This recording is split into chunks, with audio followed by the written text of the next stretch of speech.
It's week 15 and week 1 of the fantasy football playoffs. So we're here to make those tough start sit decisions right here with the sits. And we'll open up with quarterback Bo Nix. I really expected a lot more from Bo Nix in this passing offense against the soft Raiders, but alas, Bo Nix gave us another dud week. It's just hard to expect anything from him week in and week out when he has such a low floor and such a high ceiling. If it wasn't for them able to win games, again, when you look at it from a fantasy football standpoint, not from an actual NFL standpoint, he's very reminiscent of Justin Fields, just because, again, he can get you 4 points or 30 depending on what he's doing on the ground and if he can get anything going through the air. It was disappointing for Troy Franklin, Pat Bryant, Evan Ingram, and all the pass catchers there, and now they have a tough matchup against Green Bay.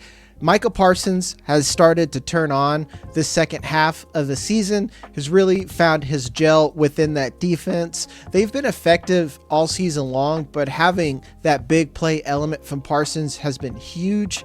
They've just been a very, very stingy defense, and if the offense can keep things going and hang on to the ball to complete drives, that's going to put even more pressure on a slow offense like the Broncos. This team does like to run the football, and the Packers have been one of the best against the run, so they're going to have to open things up through the air. The big question is, can Bo Nix handle it? I'm not willing to make that bet in the playoffs in single QB. If you're in Superflex, chances are you probably have to. But again, single QB, there's probably someone else I feel like has a safer floor in the playoffs. And if I've gotten this far, chances are Bo Nix wasn't the reason that I got here. If anything, he's been, at best, just a leak stoppage from getting 0 points some week. In other weeks, he might have been the reason that you've lost if you weren't at least able to get double-digit points out of him.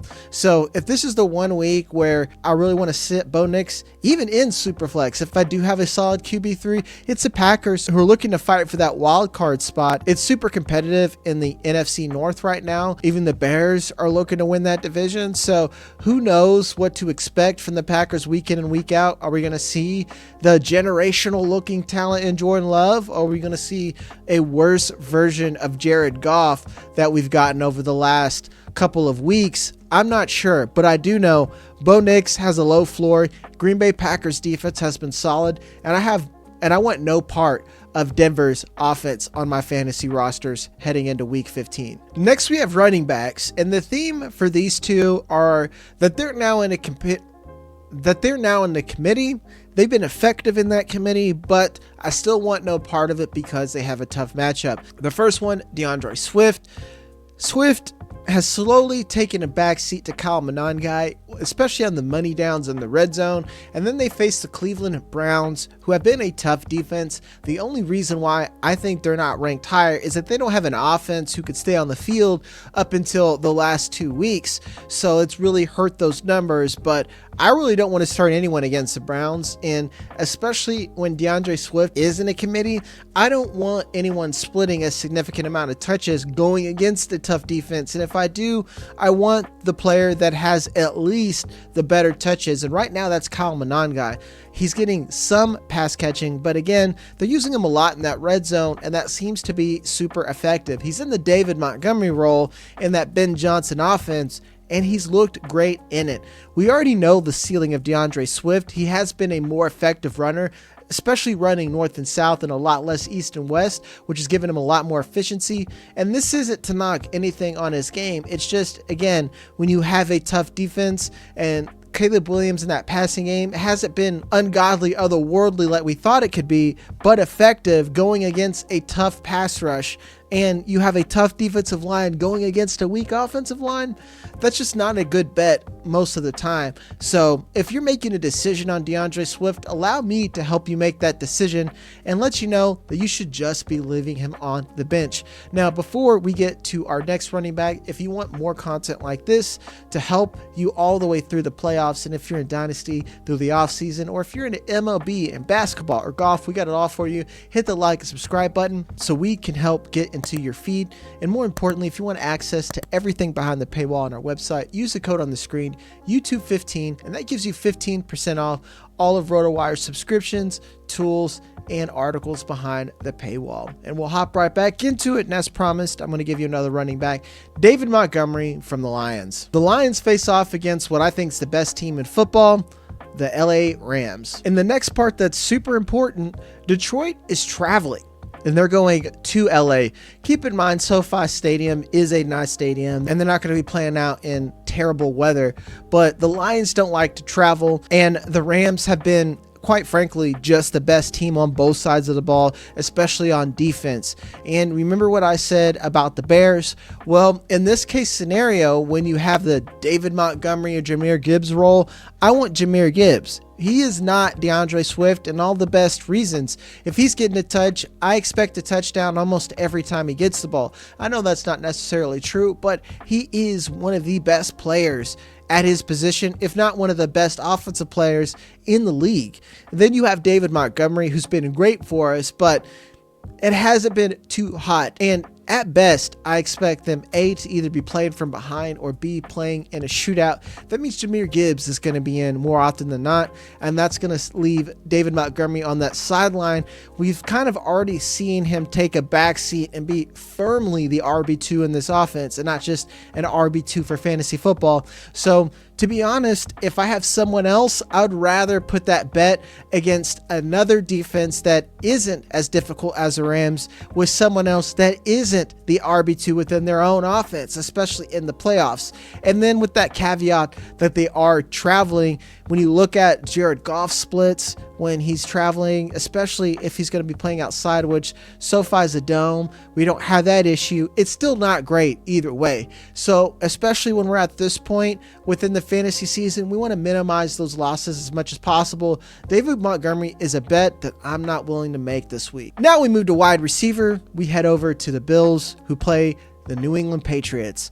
Khalil Shakir, he's been solid as far as a flex play or a low ceiling PPR play, but as of late, the Bills have just been pretty terrible passing the football. They've just been a pretty bad team, and now they go against the Patriots, who have had an increasingly better defense, especially when you're going against one of the best cornerbacks in the league in Christian Gonzalez. You have one of the best defensive coaches in Mike Vrabel. It just doesn't seem like quite the bounce back game offensively for the Bills. Now, I'm not saying that they can't come out and win or there's no shot. They have Josh Allen. But specifically for Khalil Shakir, not a great bet going against this team, especially with what we've seen down the stretch. It's been the running game that's been more effective for the Bills and not anything through the air. And they don't have the wide receiver one to pull things away from Khalil Shakir, because I don't think he's just this Antonio Brown undersized guy that can come out and be the number one for this team. He's much better as a wide receiver 2 or 3. That's not to diminish his talent that he can't be effective even in fantasy, but this current build of the Bills, and again with this current matchup against the Patriots, I just don't love it, and I don't want any part of it. Khalil Shakir has been arguably droppable, so if you do have him, I wouldn't feel too bad about leaving him out of your lineup at this point, especially for the playoffs, because players like this going against teams like this, even in a tough divisional matchup where the Bills are hoping to make some headway and fight for a wild card spot, I just don't see it. The last wide receiver, Michael Pittman. This hurts because I've been a fan of this Colts team. This is less about Michael Pittman and more about the fact that Daniel Jones is going to be gone for the season. Anthony Richardson still isn't back. Maybe that's a good thing. Riley Leonard is likely going to be the starter. We already saw a little bit of what we could get from Riley Leonard in this last game. It's not pretty. It's just not pretty for any of these Colts pass catchers in general going forward. You really don't want to start them without what I think is at least a baseline QB. So even if Phillip Rivers comes right in and plays, he hasn't played football in 5 years. And well, people are saying, well, he knows this offense. Knowing and being able are two different things. Now, again, I'm not saying that it's impossible that Phillip Rivers can't come out and have a Joe Flacco type season. And by season, I mean 3 games for this team. it's just highly unlikely and not a bet that I'm willing to make. And I'm going to go ahead and roll this over into our next one. Tyler Warren is someone that I don't want any part of in week 15 unless I have to. Tight end's tough, so sometimes you just got to roll with it. A lot of us drafted Tyler Warren as a tight end 2. If you waited and got him as your tight end 1, you probably had a pretty good matchup, but you're probably still in the playoffs. But now, this is a tough spot to be relying on him to get you effective points, especially when you're expecting him to be reliable and get you points against one of the best defenses in football. Seattle has one of the highest odds to win the Super Bowl, which is something that none of us were saying at the beginning of the season. And a lot of that isn't just because of Sam Darnold, who has looked just as effective as he did with the Vikings, or JSN, who looks like a true top 5 wide receiver. It's been Mike McDonald and this defense and what he's brought to the table back from his days from the Ravens that have just been demolishing other teams. And when you don't have your star QB and you have one of the best defenses against everyone, and especially the tight end position, this is a tough matchup for Tyler Warren.